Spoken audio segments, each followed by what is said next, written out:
अमीर राजकुमारी और गरीब राजकुमारी। काजल परी पृथ्वी पर रहने वाले एक हर्ष नाम के लड़के से प्यार करती थी। फिर एक दिन वो दोनों शादी कर लेते हैं। हर्ष काजल को लेकर अपने घर आता है, लेकिन दरवाजे पर उसकी चाची डंडा लेकर खड़ी हुई थी। दूसरी तरफ हर्ष के माता पिता दुखी होकर एक कोने में बैठे थे। यह सब क्या है चाची? आप मुझे इतने गुस्से में क्यों देख रही हो? देख, तेरी पढ़ाई के वक्त तेरे माता पिता ने मुझसे बहुत पैसे उधार लिए थे। मुझे अभी के अभी मेरे सारे पैसे वापस चाहिए। लेकिन चाची, पैसे मांगने का यह कौन सा समय है? मैं अभी अभी शादी करके आया हूँ।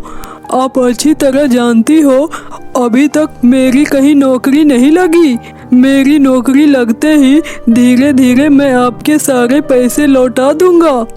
नहीं नहीं, मुझे इसी वक्त मेरे पैसे चाहिए। या तो तुम लोग मुझे मेरे पैसे दे दो या फिर इस घर को मेरे हवाले कर दो।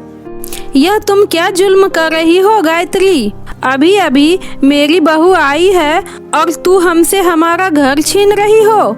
बारिश का मौसम है, इस नई नवेली दुल्हन को लेकर हम कहाँ जाएंगे?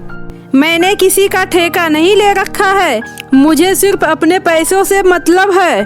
घर के पीछे वाले हिस्से में हर्ष का एक छोटा पुराना कमरा था। वहाँ वो लोग टूटा फूटा सामान को रखते हैं। हर्ष अपने माता पिता और काजल परी को लेकर उस कमरे में चला जाता है। मुझे माफ कर दो काजल, मेरी वजह से तुम्हें बहुत परेशानी हो रही है। कोई बात नहीं, मैं तुम्हारी पत्नी हूँ। तुम्हारे हर सुख दुख में साथ देना मेरा कर्तव्य है। उसके बाद काजल उस कमरे की अच्छे से साफ सफाई करके उसे रहने लायक बना देती है। लेकिन तभी अचानक तेज बारिश शुरू हो जाती है।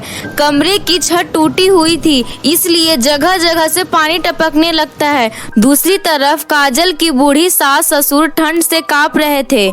आप दोनों को बहुत ठंड लग रही है, मेरे बक्से में कंबल है, इसे आप दोनों ले लीजिए।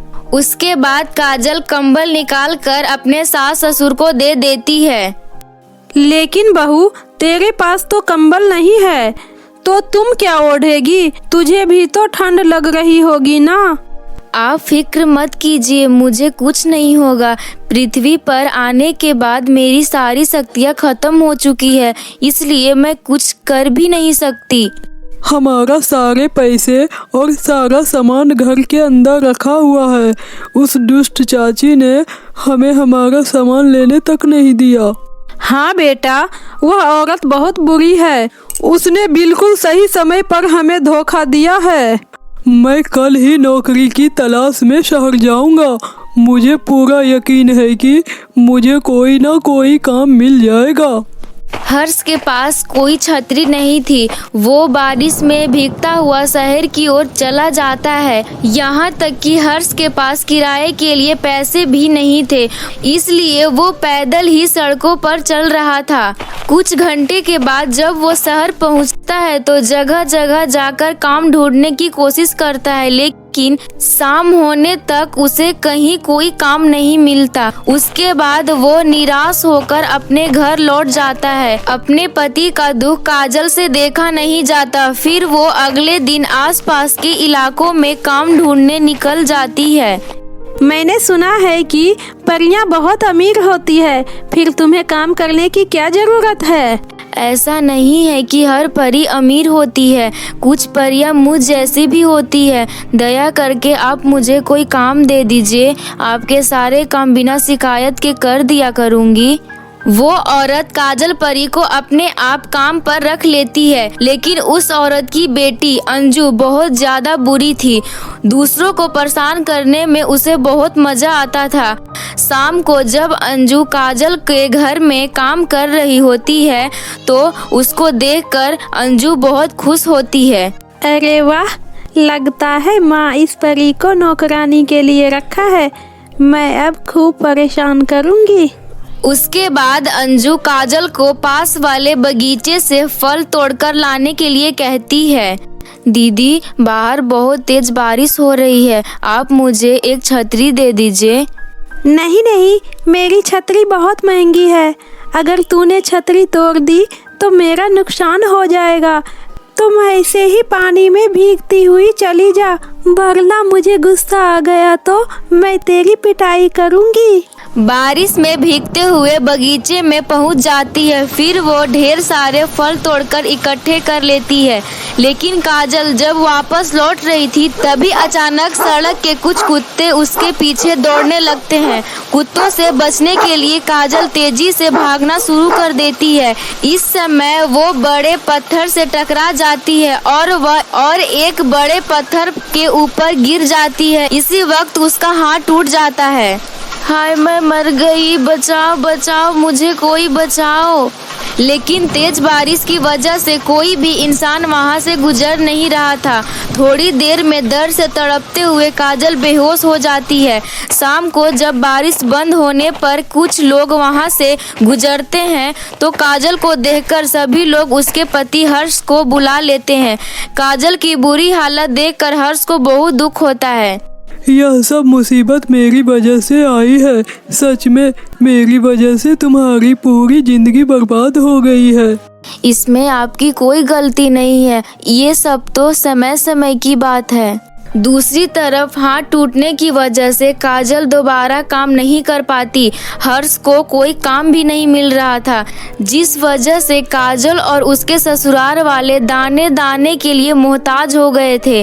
अचानक उस रात बहुत तेज मूसलाधार बारिश शुरू हो जाती है, जिस वजह से चारों तरफ पानी भर जाता है। पूरे गांव में बाढ़ आ जाती है। जिस कमरे में काजल रहती थी वो कमरा पुराना और कमजोर था। पानी की तेज बहाव के कारण दीवारें टूटने लगती है। ये देखकर सभी कमरे से बाहर निकल जाते हैं, लेकिन पानी का बहाव बहुत अधिक था, तेज था। काजल परी और उसके ससुराल वाले पानी में बहने लगते हैं। तभी उन्हें चाची अपने बेटी के साथ छत पर खड़ी हुई दिखाई देती है। चाची हमें बचाइए वरना हम पानी में बह जाएंगे। उन सब की बुरी हालत देखकर चाची और उनकी बेटी जोर जोर से हंसने लगती है। तुम सबके मरने से मुझे कोई फर्क नहीं पड़ता। यह देखो मेरे पास बड़ी रस्सी है, लेकिन मैं तुम सबको नहीं बचाने वाली हूँ। लेकिन तभी अचानक वहां पर पानी में बहते हुए जादुई कालीन आ जाती है।